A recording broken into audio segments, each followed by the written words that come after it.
오늘의 주요 뉴스입니다. 뉴욕 증시가 금융 구제안과 경기 부양 법안에 대한 기대감에 힘입어 반등했습니다. 다우지수는 106.41포인트 오른 8063.07을, 나스닥은 31.19포인트 오른 1546.24로 거래를 마쳤습니다. 국제 유가도 경기 부양책이 예상대로 의회를 통과할 것이라는 분위기가 확산되면서 소폭 상승했습니다. 3월 인도분 서부 텍사스산 원유는 배럴당 85센트 오른 41달러 17센트를 나타냈습니다. 유럽 중앙은행이 현행 2%인 기준금리를 유지하기로 했습니다. 다만 영국 중앙은행인 잉글랜드 은행과 체코 중앙은행은 기준금리를 각각 0.5%포인트 인하했습니다. 공정거래위원회가 공기업 불공정 행위에 강력 대응할 전망입니다. 백용호 위원장은 소비자에게 불리한 공기업 이용 약관과 원가 상승을 유발하는 계열사 지원 등을 중점 감시하겠다고 말했습니다. 건설 경기 악화로 은행권의 프로젝트 파이낸싱 대출 연체율이 빠르게 올라 불안한 모습을 보이고 있습니다. 은행권 PF 대출 연체율은 2007년 말 0.48%에서 작년 말 1.07%로 0.59%포인트 상승했습니다. 안녕하십니까. 출발 센증시의 임동석입니다. 한국개발연구원 KDI가 한국 경제의 장기 침체를 우려하는 보고서를 내서 주목을 받고 있습니다. 그 내용을 살펴보면 소비와 투자의 위축, 그리고 고용의 악화로 전 세계 경제가 확연한 급락세로 접어들었다면서 주요국의 실물 경기 부진 장기화로 금융기관의 부실 규모도 커지고 있고, 또다시 2차 금융위기 우려도 확산되고 있어 우리 경제는 장기적으로 본격적인 침체의 길로 들어서고 있다고 보고 있습니다. 어제 기획재정부가 발표한 2월 경제 동향에서도요, 한국 경제의 후퇴 국면 진입을 경고를 하고 있는데요. 자, 민간 기관뿐만 아니라 정부까지도 인정하고 있는 마이너스 성장에 대해서 모두 단단히 마음의 각오를 하고 있어야겠습니다. 자, 먼저 오늘 새벽 뉴욕 증시 마감 소식을 정리해 보겠습니다. 서울경제신문 이상훈 기자 연결돼 있습니다. 안녕하십니까? 네, 오늘 새벽 뉴욕 증시가 하락 하루 만에 다시금 상승하는 모습을 보였는데요. 다우지수가 8,000선을 중심으로 치열한 공방을 벌이고 있는 그런 모습입니다. 자세한 시황을 정리해 주십시오. 네, 오늘 새벽 마감한 뉴욕 증시에서 다우지수는 전날에 비해 1.34% 오른 8,063.07포인트로 마감했습니다. 나스닥 지수는 1.06% 오른 1,546.24포인트를, S&P 500 지수도 1.64% 오른 845.85포인트를 기록했습니다.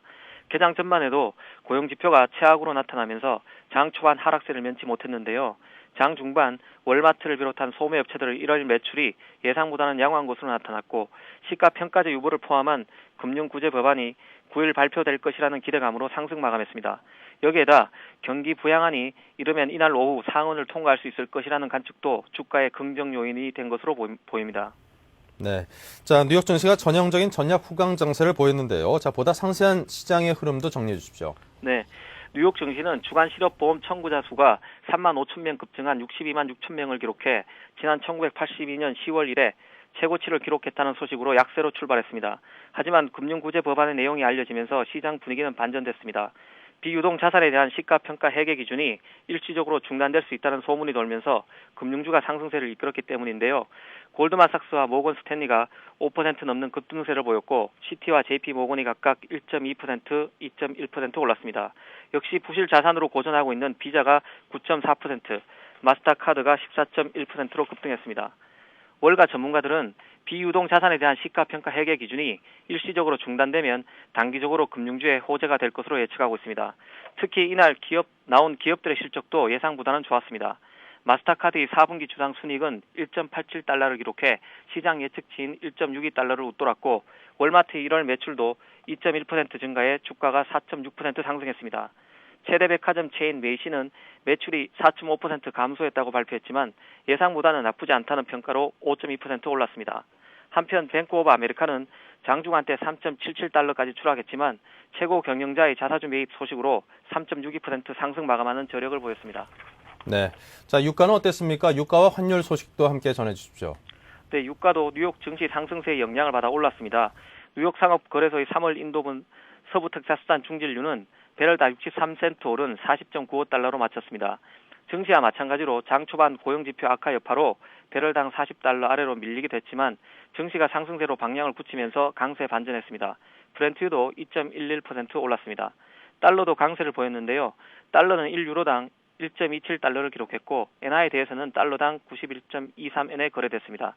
특히 N달러 환율은 한때 92.25엔까지 오르며 4주 만에 엔화가 최저치 수준으로 내려가기도 했습니다. 미 증시가 강세를 보인 것이 엔화 약세의 배경이 된 것으로 보입니다. 네. 자, 마지막으로 유럽 증시 마감 상황은 어땠습니까? 네, 유럽 증시는 혼조세로 마쳤습니다. 고용 지표 악화와 기대에 못 미치는 기업들의 실적이 악재가 됐습니다.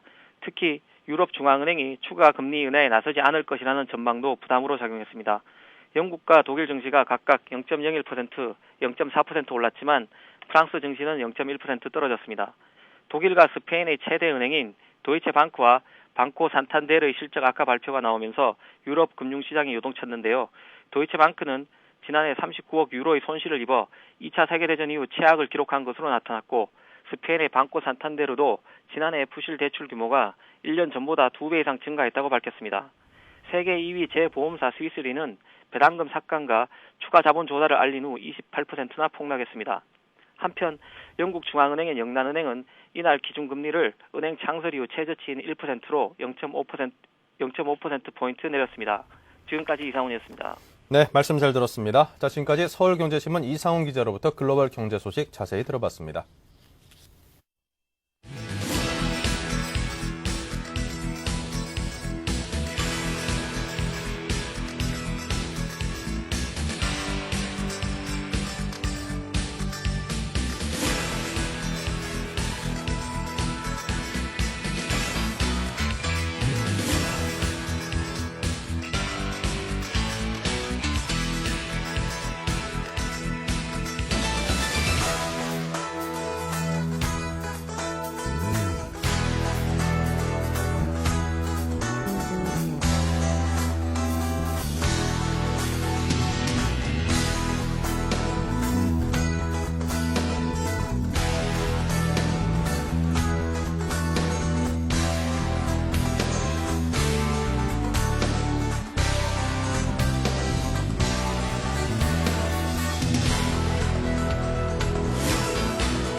네, 오늘의 투자 전략 시간을 이어가겠습니다. 오늘은 동양종합금융증권 홍제점에 계시는 최일종 차장을 모셨습니다. 안녕하십니까? 예, 안녕하십니까? 네, 먼저 전일 우리장 소폭 하락했습니다. 우리장 주요 지표부터 정리를 해볼까요? 네, 그렇습니다. 코스피 지수가 17포인트 하락했죠. 장 네. 후반에 급속도로 안 좋아지면서 1177.88포인트로 마감을 했고요. 네. 코스닥 지수는 5.39포인트 하락한 374.49포인트로 마감을 했습니다. 외국인의 현물 수급 현황을 보게 되면은요. 외국인이 2,711억을 순매수했고요. 개인이 1,934억의 순매도, 기관이 787억의 순매도하는 흐름을 보여줬습니다. 네, 개인과 기관이 매도 그리고 외국인이 여전히 순매수세를 이어가고 있는 모습입니다. 아무래도 우리 증시의 단단한 버팀목 역할을 지금 좀 외국인이 해주는 것 같다는 생각이 드는데요. 자, 전일 우리장의 특징적인 모습들이 있다면 어떤 것들이 눈에 띄던가요?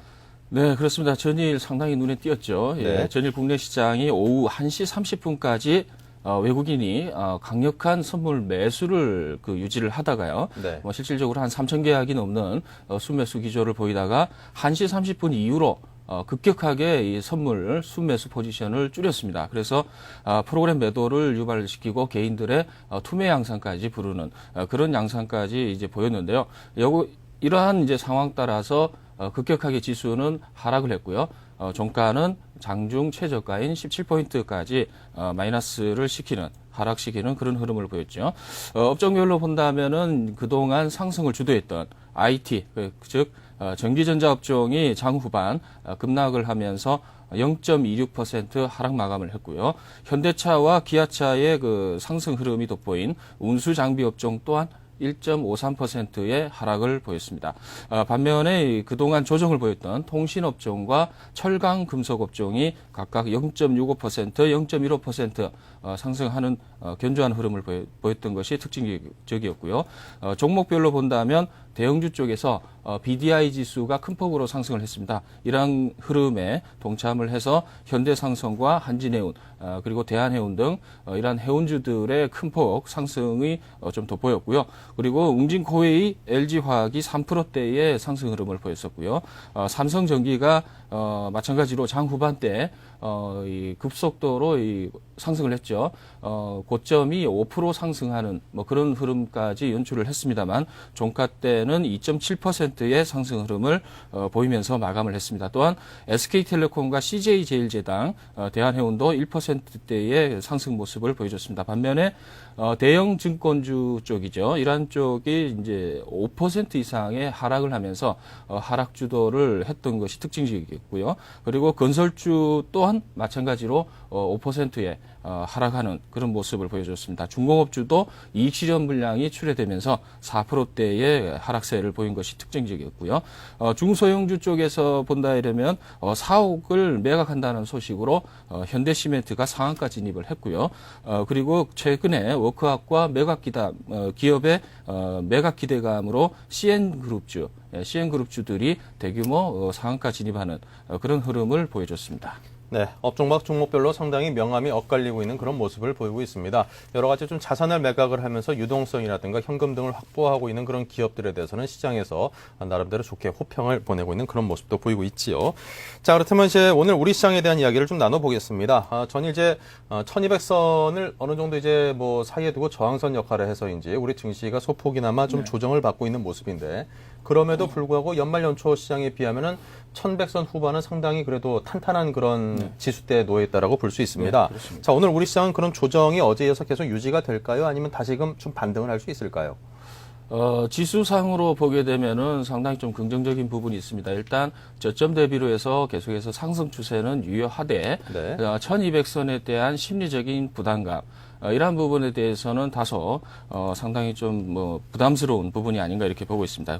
또한 외국인의 이 전일 대규모 선물 매도 이러한 그 방향성에 의해서 전일 마지막 종가의 선물과 현물과의 차이인 백오데이션, 그러니까 선물 베이시스가 백오데이션이 발생을 했습니다. 그래서 이러한 부분 때문에 오늘 오전 시황 일단 미국의 상승 흐름 때문에 다소 심리는 안정적으로 이렇게 흘러갈 가능성이 있습니다만은 기술적인 프로그램 매도가 출회될 가능성이 있다라고 이제 보고 있습니다. 그래서 이러한 부분 때문에 어느 정도 하방 쪽으로의 리스크는 충분히 있고 그리고 그동안의 이 상승률 굉장히 좀 컸죠. 이러한 부분 때문에 이익 실현 및 손절을 할 수 있는 구간에 진입을 했다라고 보고 다소 부진한 이 지수 흐름이 연출될 수 있다라고 이제 판단을 하고 있습니다. 차트를 보시면서 기술적인 부분을 한번 접근해 볼 텐데요. 차트를 그 종합지수 일봉 차트를 한번 보시겠습니다. 실질적으로 이 최근에 계속해서 바닥선인 1100선을 지지를 하면서 단기 그 박스권의 흐름을 보이고 있습니다. 마찬가지로 박스권 상단부라고 인식이 되고 있는 부분 또한 1200선을 계속해서 돌파 시도를 못하고 있는데 오늘 전일 같은 경우는 이 비석형 슈팅스타의 그 하나의 일봉 흐름이 나오면서 눌림목 조정이 진행이 되고 있다라고 보고 있습니다. 그렇지만은 전체적인 흐름, 상승 추세에서의 20일 지지는 어느 정도 가능하다. 따라서 1150에서 1160선까지는 어느 정도 지지를 해주지 않을까 이렇게 보고 있습니다. 최근에 현물 그 외국인들의 현물 매수세가 상당히 공격적이다라는 이제 측면에서는 이러한 상승 추세를 어느 정도 지속 가능하다라고 이제 판단할 수 있는 부분이고요. 기술적인 이러한 1200선에 대한 심리적인 부담감을 해소하는 스트레스를 해소하는 부분에서 121선 지지 이러한 부분은 신뢰성이 상당히 크다. 따라서 1150선에서 1160선에서는 어느 정도 저가 매수하는 전략이 필요할 것이다라고 이제 말씀드리고요. 그리고 1100 오늘 종가는 다소 상승한 1170선 정도 마이너스 7포인트의 약보합선 그 정도를 예상해 볼 수 있겠습니다.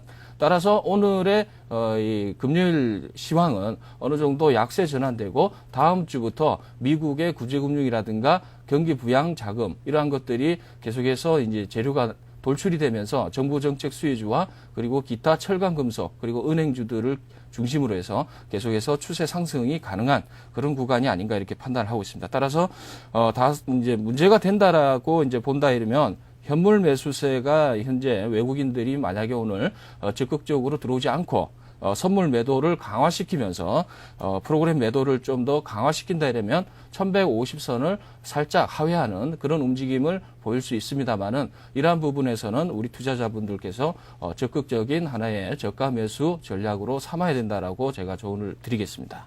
네. 자, 이렇게 해서 오늘 장에 대한 전망을 들어봤습니다. 1150선 선에서 이제 저가 매수를 하라는 거는 당분간은 이제 앞으로는 좀 중장기적으로 1200선을 뚫고 상당 기간 좀 올라갈 수도 있다라는 그런 네. 가능성을 염두에 둔 것이라고 이해를 해야겠죠? 그렇습니다. 예. 예. 자, 그렇다면 우리 투자자분들이 이 시장에서 좀 적응하기 위해서 어떤 방향으로 좀 전략을 짜는 게 좋을까요? 네, 그렇습니다. 전략은 지금 최근에 상당히 이제 지수 관련 대형주 중심으로 특히 전기전자와 그리고 운수 장비 쪽으로는 상당히 좀 많이 올랐습니다. 그리고 중국의 상승세에 힘입어서 조선주라든가 이런 쪽도 마찬가지로 긍정적인 흐름의 수익률을 보였었는데 전략을 짜실 때는 지금 현 시점에서 1200선에 대한 하나의 눌림목 구간으로 이해를 하시고요.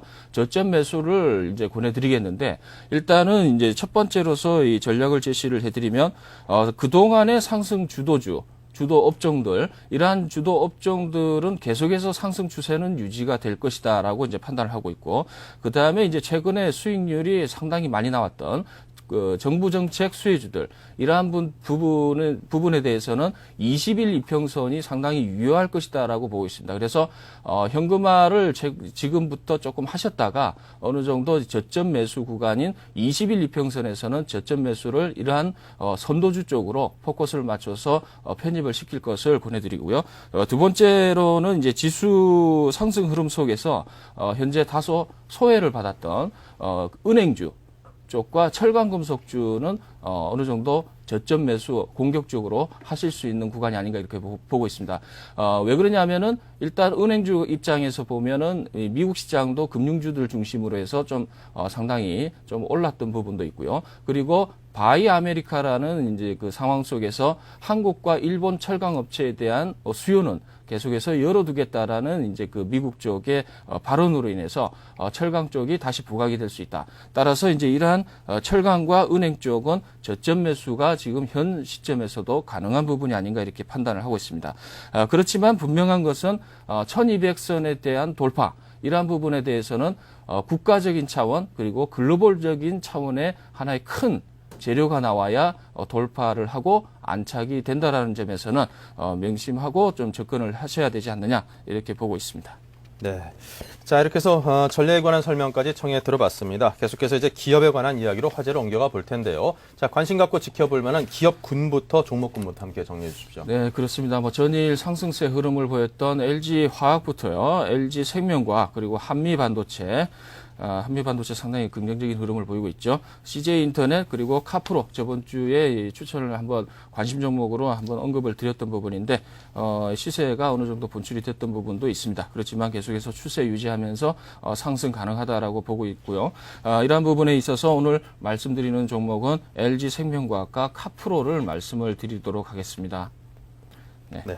자, 그렇다면 먼저 이제 LG 생명과학부터 한번 청해서 들어볼까요? 예. 자, LG 생명과학은 우리가 알다시피 그 생명과학 쪽, 그러니까 헬스케어 쪽의 하나의 종목이다라고 보고 있습니다. 오바마의 이 정책적인 하나의 발언이 어떻게 되냐면은 제네릭, 그러니까 의료보험 수가를 상당 부분 다운시켜가지고 보다 많은 이제 그 시민들한테 의료를 이제 보장을 하겠다라는 게 이제 공약으로 나왔는데요. 네. 그러한 부분 때문에 우리 국내에 이러한 제네릭 시장이 어느 정도 활성화될 것이다라고 봤을 때는 상당히 이러한 그 생명과학 쪽 헬스케어 종목이 긍정적이다라고 이제 말씀드릴 수 있습니다.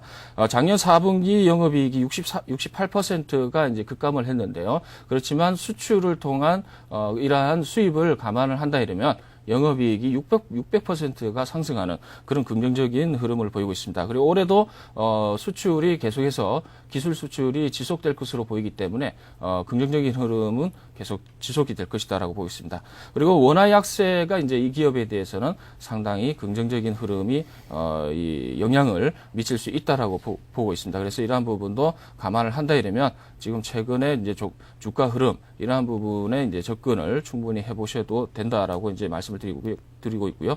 그리고 차트를 보시면서 한번 매수가, 목표가 그리고 손절가를 한번 제시를 해드리겠습니다. 네. 자, 차트 흐름 자체가 어떻습니까? 자, 흐름 자체는 박스권 상단부와 하단부가 명확하게 엇갈리는 그런 흐름을 보이고 있습니다. 박스권 상단부를 최근에 한 번씩 이렇게 돌파 시도를 하고 있는데요. 이러한 부분이 이러한 모멘텀이 발생하면서 돌파 시도를 분명히 할 것이다라고 보고 있고요. 전일 종가 41,100원 정도 수준에 종료를 했습니다만은 4만 원 정도 박스권 상단부지만 박스권 하단부와의 이격이 상당히 좁은 관계로 일단 저가 매수가 4만 원 정도 선이 되지 않을까라고 판단해서 4만 원 정도 매수 추천을 드리고요. 목표가는 121선이죠. 121선이 오버슈팅하는 구간에서 어느 정도 마무리 국면이 아닌가 이렇게 판단해서 42,700원. 그렇지만은 중장기적으로는 계속해서 상승을 할 수 있다. 그렇지만은 우리가 파동 매매를 해야 되지 않습니까? 그래서 이익을 고점에서 적당히 해소를 하면서 매매를 해야 되겠다라는 생각이고요. 손절가는 이러한 박스권 하단부가 하향이탈하는 바로 이 부분이겠죠. 자, 38,200원 수준으로 제시를 해드리겠습니다. 네. 자, 이렇게 해서 헬스케어 테마로 각광을 받고 있는 LG생명과학에 대한 추천을 들어봤고요. 자, 계속해서 다음에는 카프로에 관해서 한번 청해 들어보죠. 네. 카프로는 일단 카프로에 대해서는 종목 자체를 접근 전략을 어떻게 가지고 가시느냐 하면은 일단 3월 달부터는 이제 농업에 관련해서 하나의 시계열적인 테마가 형성될 수 있다. 따라서 이란 쪽에서는 비료 관련주인 이 당사 카프로의 이 주가 흐름이 긍정적인 흐름이 나올 수 있다라고 보고 접근을 한번 해보시면 될 것 같습니다. 최근에 자산운용사가 5%대의 지분을 인수한 것도 다소 긍정적인 부분이 있고요. 작년부터 실적이 다소 둔화가 되고 있지만은 현 주가 자체는 상당히 저평가되어 있는 구간이다라고 봤을 땐 어느 정도 저가 매수를 해서 모멘텀 발생하고 오버슈팅하는 구간에서 이익을 챙길 수 있는 그런 흐름이 나오지 않을까 이렇게 판단을 하고 있습니다. 자, 따라서 이제 카프로의 지금 흐름을 보실 텐데요. 카프로의 흐름을 지금 보시고 계십니다. 자, 카프로의 지금 주가 흐름이 3일 전부터 강한 장대 양봉이 나오면서 20일을 추종하면서 상승하는 그런 흐름을 보이고 있죠. 이러한 흐름 속에서 어느 정도 눌림목 발생 가능성이 있습니다. 따라서 매수 전략을 4,800원 수준, 21선 그 정도의 수준에서 매수를 갖다 추천드리고요. 목표가는 오버슈팅이 가능한 구간 6,000원 선까지 맞추시고 손절가는 이쪽 부분이죠. 박스권 하단부가 이탈하는 구간인 4,500원 선에서 현금 확보하는 전략이 필요하지 않을까 이렇게 판단을 드립니다. 네. 자, 이렇게 해서 카프로 국내 유일의 나일론 원료 제조업체이기도 하고 또 비료 관련된 회사이기도 하죠. 자, 과거 원자재 값들이 막 오를 때 특히나 이제 전 세계적으로 곡물 가격들이 급등하면서 이런 비료주들이 농업 관련주 해서 굉장히 각광을 받았던 적이 있었는데요. 지금 남미라든가 중국이라든가 그런데 유래를 찾아볼 수 없을 정도로 굉장히 심한 그런 가뭄이 들면서 올해도 아무래도 곡물 가격이 폭등이 있을 것이라는 그런 예상도 있습니다. 그런 예상과 함께 이제 농업 관련주들이 다시 한번 또 각광을 받을 수 있다는 가능성도 염두에 두시고 접근을 하시는 것도 좋을 것 같습니다. 자, 지금까지 카프로와 LG생명과학 두 기업에 관한 추천 말씀과 함께 오늘 장에 대한 전망도 함께 청해 들어봤습니다. 자, 지금까지 동양중금증권 홍제시점의 최일종 차장과 함께했습니다. 고맙습니다. 네, 감사합니다.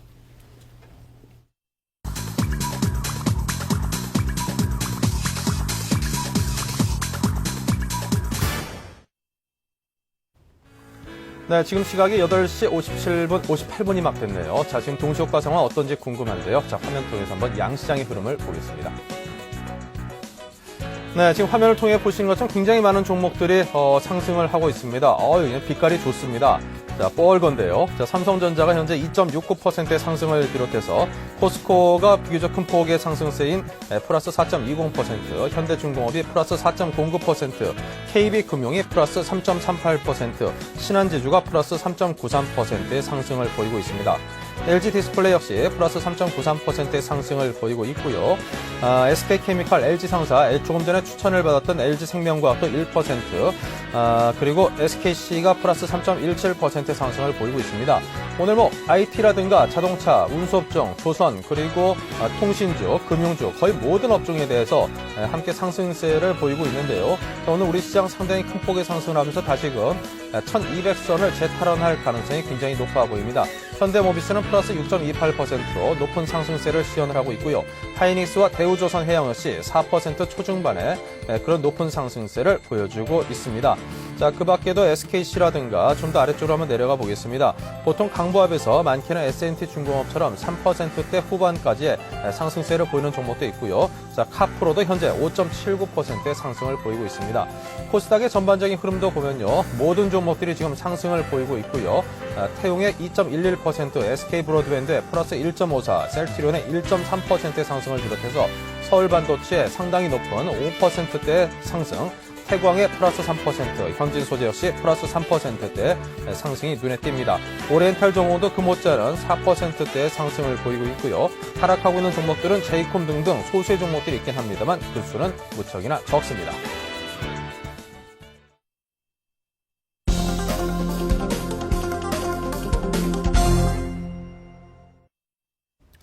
네, 장이 개장됐습니다. 개장 시초가를 중심으로 양시장의 흐름 간단하게 훑겠습니다. 네, 동시호가대의 상승세를 여전히 유지하고 있습니다. 삼성전자 플러스 2.88, 포스코 3%대 후반의 상승세를 비롯해서 현대중공업, KB금융, 신한지주, LG 디스플레이 등등 상당히 큰 대형 종목들이 3%대의 상승을 보이고 있습니다. SK케미칼과 STX엔진, SKC도 그 뒤를 바짝 쫓고 3%대 상승을 하고 있습니다. 자, 코스닥은 어떨까요? 네, 역시 거의 전 종목들이 상승을 하고 있죠. 서울반도체 플러스 5.11%를 비롯해서 현진소재 3%대 상승, 그리고 태웅과 평산, 성광밴드 등등 2%대 상승을 보이고 있습니다. 마이스코와 그리고 특수건설 등도 3% 내외의 상승을 보이고 있고요. 오렌탈 정우도 역시 동시효과 때와 마찬가지로 4%가 넘는 그런 상승세를 유지를 하고 있습니다. 개장 시초가를 중심으로 정리해봤습니다. 네, 그럼 이 시각 출발 시황을 교보증권 투자분석전략부의 황비나 연구원을 연결해서 자세히 여쭤보겠습니다. 안녕하십니까? 예, 안녕하세요. 네, 이 시각 출발 시황이 상당히 강하게 움직이고 있는데요. 네. 자세한 정리 부탁드립니다. 예, 전일 뉴욕 증시가 부진한 경제 지표로 장 초반 약세를 보였으나 장중 은행주와 기술주를 중심으로 반등의 상승 마감했습니다. 이러한 미증시 여파로 금요일 국내 증시 역시 1.81% 상승 출발한 모습입니다. 코스피 매수세는 낙폭과대주, 실적 호전주, 기관 외국인 선호주, 전기전자, 철강금속, 화학 등의 업종에 전반적으로 걸쳐 확산되고 있고, 코스닥은 IT 부품, 통신장비 등의 기술주 중심으로 매수세가 유입되고 있습니다. 환율은 6.5원 내린 1378원에 출발했고요. 네. 자, 그렇다면 오늘 장 이렇게 상당히 큰 폭으로 올라가고 있는데 이거 추세적인 상승으로 이해를 하고 좀 긍정적으로 접근을 해야 될까요? 어떻게 해야 될까요? 예, 현재 증시는 지난 박스권 흐름에서 상단 부분에 있습니다. 전일 증시가 3거래일 만에 반락하면서 박스권 저항대에서 밀리는 모습을 보였는데요. 전일 증시 모습과 같이 추가적인 상승은 제한적일 것이라 판단이 됩니다. 지난 11월부터 증시가 소폭 개선되면서 상승률 상위로 나타났던 업종들은 지난 9월부터 11월까지 하락장에서 하락률 상위로 나타났던 낙폭 과대 업종들로 순환매적인 관점에서 낙폭 과대 업종 위주의 순매수가 유입되고 있는 것으로 보여질 수 있고요. 지난 외환위기와 IT버블 붕괴 시에 지수가 각각 75.5%, 56.2% 폭락한 후에 제한된 구간에서 각각 4, 5개월에서 12개월가량의 긴 횡보 구간을 거친 바 있습니다. 현재 증시는 낙폭 과대 이후에 3개월가량의 제한된 능력을 보였던 것과 비교해 볼 때 현 횡보 구간은 더 길어질 가능성이 높아 보입니다. 또한 오늘 밤에 미국의 실업률 등의 부진한 고용지표가 발표될 예정이고요. 유럽과 미국 기업들의 실적 발표도 2월 중순 이후까지 지속될 전망입니다. 또한 오는 9일에 가이트너 재무장관이 금융종합대책을 발표할 예정이지만 규모는 지금 현재 시장의 기대치가 높아져 있는 상태이기 때문에 애초 예상했던 것보다는 작을 것으로 보입니다. 이에 따라서 기대감을 높이기보다는 박스권 연장으로 보시고 대응하시는 전략이 바람직해 보입니다. 네. 자, 눈여겨볼 만한 종목과 업종 추천도 부탁드립니다. 예, 단기적으로 1200선 돌파 시 저항 가능성을 염두에 둔다면 통신 제약 등의 경기 방어주와 지수에 대한 주가 민감도가 낮은 저베타 종목들로 대응하시는 전략이 좋을 것 같습니다.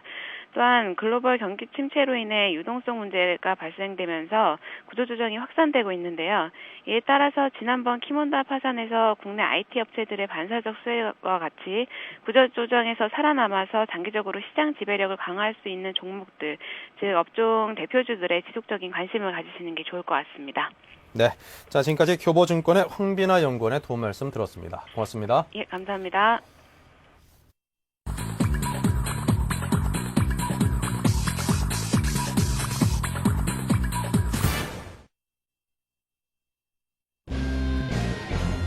안녕하십니까. 2월 6일 오늘의 서울경제 주요 뉴스 브리핑입니다. 윤중현 기획재정부 장관 내정자는 강남 3구 투기지역 해제와 지방 미분양 양도소득세 면제, 민간 택지 분양 상한가 폐지 등 3대 부동산 규제 완화 대책에 원칙적으로 동의한다고 밝혔습니다. MB노믹스 골격을 유지하면서 경기 부양책에 속도를 내겠다는 의지로 풀이됩니다. 금융당국이 대기업에 대해서도 신용위험평가 등을 통해 옥석 가리기에 나섰습니다. 금융당국은 건설사처럼 등급을 나누지는 않을 것이며 그룹별 모니터링과 자구 노력에 초점을 맞출 것이라고 밝혔습니다. 그룹 전체적으로는 회생을 도와주되 부실 계열사를 솎아내는 작업이 진행될 것으로 보입니다. 대만 정부가 디램 업계 3위 업체인 일본 엘피다 메모리의 지분 인수를 검토하고 있는 것으로 알려졌습니다. 엘피다와 대만 디램 업체의 경영 통합이 가시화됨에 따라 반도체 업계는 삼성과 하이닉스, 엘피다 진영 미국 마이크론 등 빅4 체제로 재편될 가능성이 커 보입니다. 러시아 경제가 다시 휘청거리고 있습니다. 루블화는 달러당 30루블대로 반년 새 50% 폭락하였고 외환 보유고의 급감은 국가 신용등급의 하락으로 이어졌습니다. 특히 러시아의 위기가 루마니아 등 동유럽 국가의 금융위기로 번질 수 있다는 위기감이 커지고 있습니다. 저축은행들이 충당금을 최소만 쌓는 방법으로 무늬만 흑자 결산을 준비 중입니다. 감독당국도 대손 충당금을 최소만 적립해 흑자를 내라는 분위기입니다. 은행보다 자산 건전성이 떨어지는 저축은행이 충당금을 크게 늘리지 않을 경우 적절성 논란이 일 것으로 보입니다. 국내 휴대폰 업계의 전략폰 정보가 해외에 잇따라 새나가 삼성전자와 LG전자가 골머리를 앓고 있습니다. 삼성전자는 스페인에서 발표하려던 프리미엄폰 8종의 특징과 사진이 유출됐고 LG전자는 차세대 전략폰의 소개서가 인터넷에서 발견됐습니다. 기밀 유지를 위한 근본적인 대책이 필요하다는 지적입니다. 가뜩이나 어려운 경제 상황에 혼수 물가까지 올라 결혼을 준비하는 예비 신혼부부들에게 상당한 부담 요인이 되고 있습니다. 환율이 올라 다이아몬드는 지난해보다 43% 오르고 시계도 30% 가까이 상승했습니다. 혼수인 TV, 냉장고, 세탁기 등 가전제품과 가구도 모두 오름세입니다. 잠실 재건축 아파트 입주가 마무리되면서 잠실 주변 집값에 숨통이 트이고 있습니다. 공급 과잉이라는 악재가 해소되자 가락동과 문정동 일대 전셋값이 빠르게 회복되고 매도 호가도 오르는 겁니다. 막연한 기대감이 아닌 수급에 따른 상승점이라는 점에서 시장의 평가도 긍정적입니다. 이상 오늘의 서울경제 주요 뉴스 브리핑이었습니다.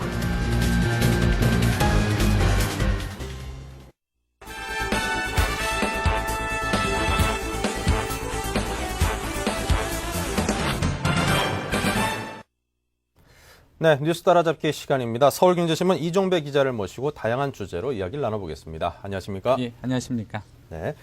네, 바로 오늘입니다. 윤중현 기획재정부 장관 내정자에 대한 청문회가 예정이 돼 있습니다. 예. 이 앞서 서면 답변을 통해서 이 새 경제팀의 향후 청사진을 공개했다고 들었는데요. 근데 그 내용을 보면은 비관적인 경제 전망이 함께 섞여 있다죠. 예, 그렇습니다. 어제 윤 내정자가 서면 답변을 통해서요. 2기 경제팀의 주요 경제정책 방향을 언급을 했는데요. 일단은 관심을 끌만한 내용을 보면은 상속세제를 개편하고요. 그다음에 종부세를 지방세로 환원하는 내용이 있고요. 또 경제 전망에 대해서는 사실상 마이너스 성장을 예고를 했거든요. 네.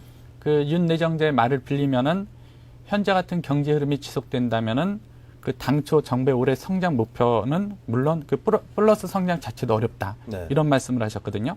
그러니까 사실상 이제 마이너스 성장을 기정사실한 셈이죠. 그 덧붙여 그 올해 그 신규 취업자 그 목표가 10만 명 이상인데요. 그것도 이제 달성이 불가능하다고 밝혔습니다. 네.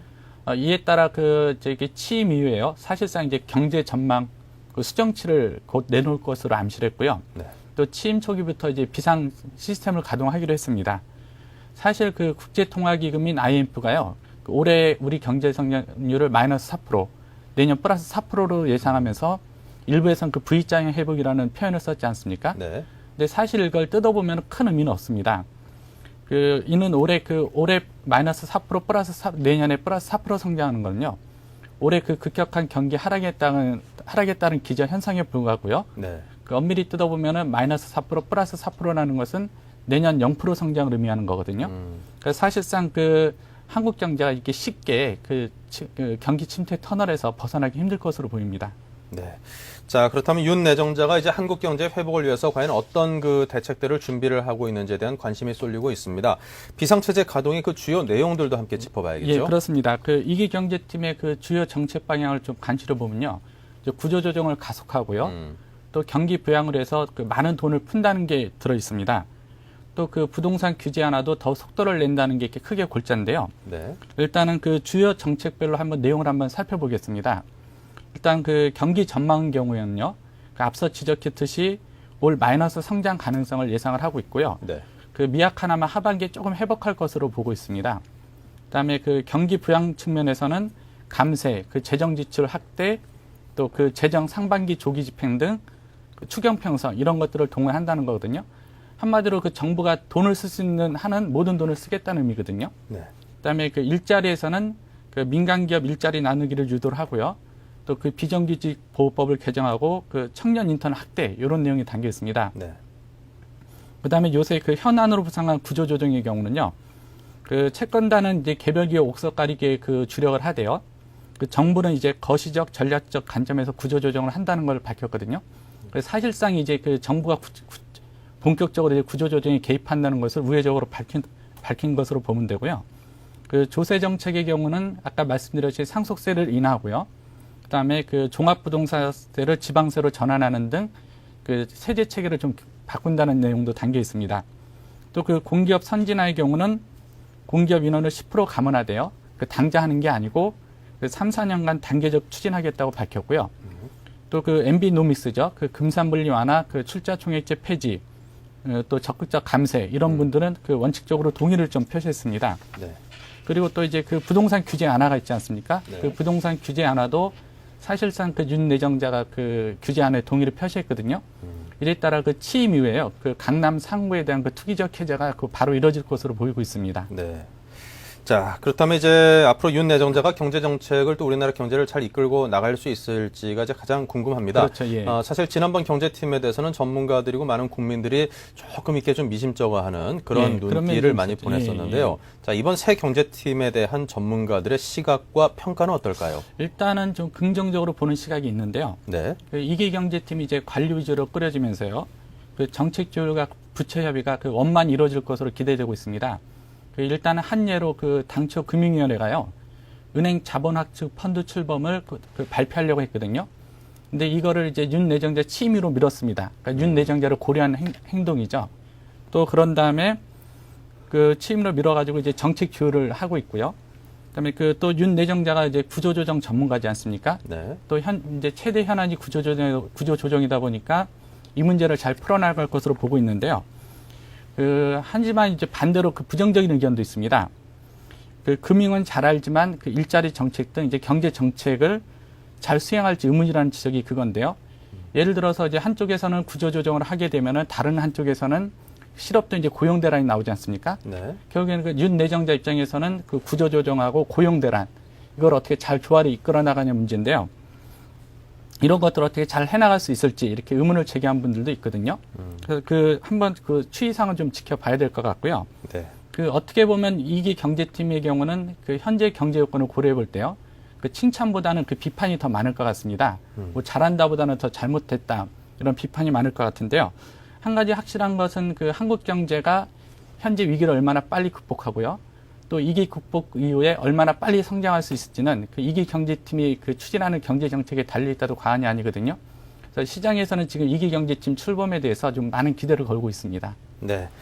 자, 그리고 단기 자금들이 더욱더 늘어나고 있다는 그런 분석도 있습니다. 이게 뭐 결코 바람직하다고만은 볼 수가 없겠죠. 예, 대표적인 그렇습니다. 단기 상품인 MMF 자금이 현재 110조 원을 돌파했다고 하는데 네. 자, 이렇게 자금이 단기 부동화가 심화되는 이유와 또 이에 따른 어떤 부작용 같은 게 있다면 어떤 것들을 짚어볼 수 그렇습니다. 있을까요? 일단은 그 머니마켓 즉 MMF 설정액이요.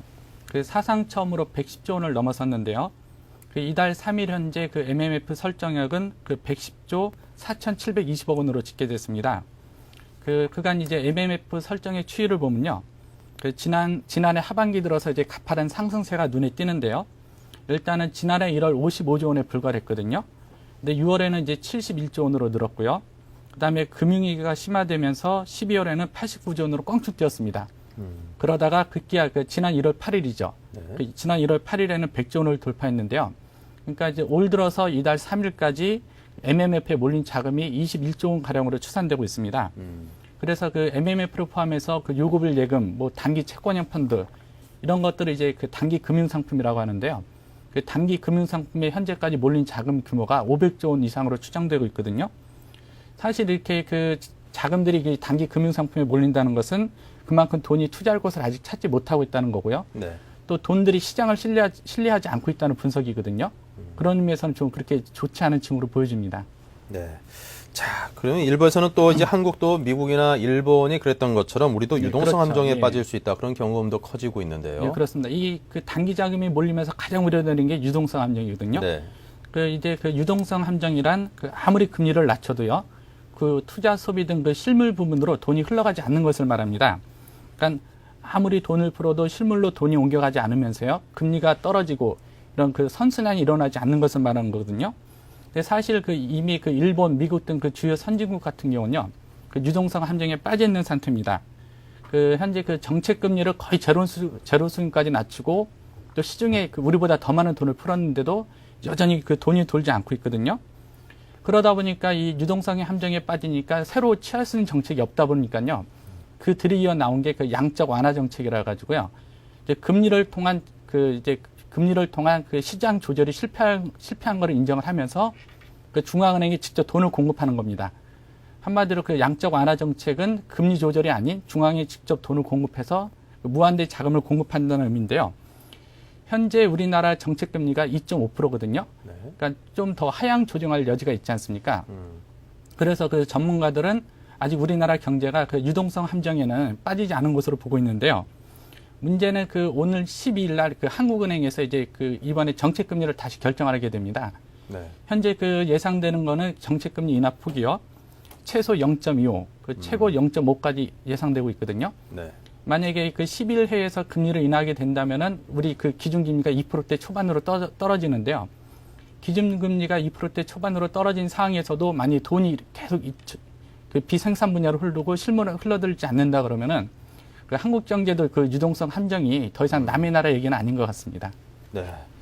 이런 뭐 경제 위기를 극복하기 위해서 많은 돈을 중앙은행이나 정부들이 이제 시장에 쏟아붓고 있는데 그것이 필요한 곳까지는 가지 않고 그냥 단기 부동자금으로 쌓여만 가고 떠돌고 그렇죠. 있다라는 게 우리 경제에 절대 바람직하지 않은 방향의 측면이 더 큰 것 같습니다. 자, 그렇다면 정부도 이에 대한 해결을 위한 어떤 준비를 하고 있을 텐데요. 예, 그렇습니다. 그 시중자금의 그 단기 부동화를 막고요. 그에 따른 그 유동성 함정에 걸려드는 것을 막기 위해서요. 여러 가지 대책을 준비하고 있는데요. 그 대표적인 게 그 MMF 제도 개선을 추진하고 있거든요. 네. 현재 그 MMF 제도를 바꿔서요. 그 이제 시중 자금이 MMF에 몰리지 않도록 하는 것을 검토 중입니다. 그래서 MMF가 정기예금에 예치할 수 있는 비율이 지금 한도가 없거든요. 그 한도를 설정을 해가지고 그 다른 분야로 옮겨갈 수 있도록 그런 정책을 네. 준비 중에 있는데요. 사실 이 안이 시행된다고 해도 여전히 그 큰 효과는 거두기 힘든다는 분석이 많거든요. 예. 그 시중자금의 물꼬를 트는 그 모멘텀이 나타나야 되는데 그 모멘텀이 그 MMF 제도 개선 가지고는 좀 약하다는 분석입니다. 그래서 정부도 이걸 계속 고민하고 있는데요. 이 현재 이제 그래서 그 MMF 제도 개선 외에 또 다른 이제 뭐 어떤 그 획기적인 조치도 나오지 않을까 그렇게 생각되고 있습니다. 네. 자, 계속해서 업계 소식으로 넘어가 보겠습니다. 요즘 자동차와 이제 IT, 특히 반도체 관련해서는 이제 전 세계가 어떤 그 전쟁을 벌이고 있는 그런 예, 양상이다라고 그렇습니다. 예. 이해를 해볼 수 있을 것 예. 같습니다. 뭐지 뭐 치킨 게임이 끝났다 그런 그렇죠. 표현도 예. 있던데 대만 정부가 일본 반도체 업체의 지분을 인수한다는 그런 소식도 들어와 있네요. 우리 예, 경쟁 그렇습니다. 상대인데. 예, 그 아까 지적하신 대로 그 현재 전 세계적으로요. 네. 그 어려움을 겪고 있는 분야가 자동차하고 반도체인데요. 예. 특히 자동차 반도체는 기업 간의 문제를 떠나서 그 전 세계 정부 간의 그 대립까지도 번지고 있거든요. 전 세계 정부가 자기네 반도체나 자동차 산업을 살리기 위해서 그냥 뭐 금기도 그 넘어설 정도로 그렇게 하고 있는데요. 그 블룸버그가 어제 보도를 했거든요. 네. 그 대만 정부가 그 일본 그 엘피다 그 메모리 지분 인수를 검토하고 있다는 소식입니다. 이미 그 대만 반도체 업계는 그 살아남기 위해서요. 그 자국 업체 간 그 경영 통합을 계속하고 있고요. 네. 그 대만 정부도 공식적으로 그 반도체 업계를 지원한다고 밝힌 상태거든요. 현재 그 엘피다는 그 디램 업계 3위인데요. 만약에 그 대만 정부가 그 지분 인수에 성공하게 되면요. 그 이 분야에서 하이닉스를 꺾고 2위로 올라올 것으로 보입니다. 또 그 일본 정부도 그 엘피다에 대해서 공적 자금 투입을 검토를 하고 있거든요. 한마디로 그 현재 그 대만, 일본 그 양국 정부가요. 그 네. 자국 반도체계 생존을 위해서 그 여러 조치를 취하고 있는 상태입니다. 자, 인수가 만약에 성공된다라고 하면 세계 디램 반도체 업계에 미치는 영향이 작지 않을 것 같다 싶은 그렇죠. 생각이 예. 듭니다. 일단은 그 디램 시장 점유율을 한번 살펴보면요. 네. 그 시장 점유율을 보면은 현재 그 우리나라 그 삼성전자하고 하이닉스가 1, 2위를 다투고 있고요. 그 뒤를 그 엘피다, 마이크론, 키몬다 이런 순으로 그 유지되고 있거든요. 그 만약 그 대만 정부의 그 엘피다 지분 인수가 성공하면요. 네. 시장은 그 삼성전자와 하이닉스 우리 두 업체하고요. 그다음에 엘피다 진영 또 마이크론 진영 이렇게 그 4개 구도로 재편될 가능성이 큽니다.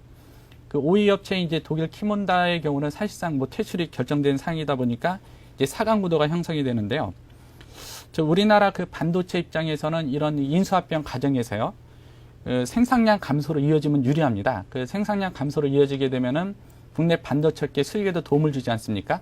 그리고 여러 번 유리한 측면이 있는데 그 거꾸로 이 그 합병 과정에서 그 생산량 감소가 미미하고요. 그런 효과가 나타나지 않게 되면은 우리한테 위협이 되는 거죠. 네. 사실 그 우리나라도 지금 자동차뿐만 아니라 반도체에 대해서도요. 곧 이제 정부 지원 얘기가 나올 수밖에 없는데요. 하이닉스가 2008년에 그 1조 9천의 영업 손실을 기록했습니다. 그 삼성전자도 그 지난해 4분기 그 손실을 기록하지 않았습니까? 네. 그러니까 그 국내에서 지금 이제 자동차 업계에 대한 지원 논의만 나오고 있는데 그 머지않아서는 이제 그 반도체 업계에 대한 지원 논의도 곧 나올 것으로 보이거든요. 사실 이런 건데 우리 정부가 과연 그 대만하고 일본 이런 그 반도체 강자의 정부에 맞서가지고 우리나라 그 반도체 업계를 살리기 위해서 그 어떤 정책을 내놓을지도 앞으로 좀 관심거리입니다. 네. 자, 이렇게 해서 업계의 치열한 경쟁, 이제 뭐 전쟁으로까지 표현되는 이 상황에서 우리 업체들이 꼭 승리하기를 기대를 해보겠습니다. 자, 지금까지 이종배 기자와 함께 이야기 나눴습니다. 고맙습니다. 예, 감사합니다.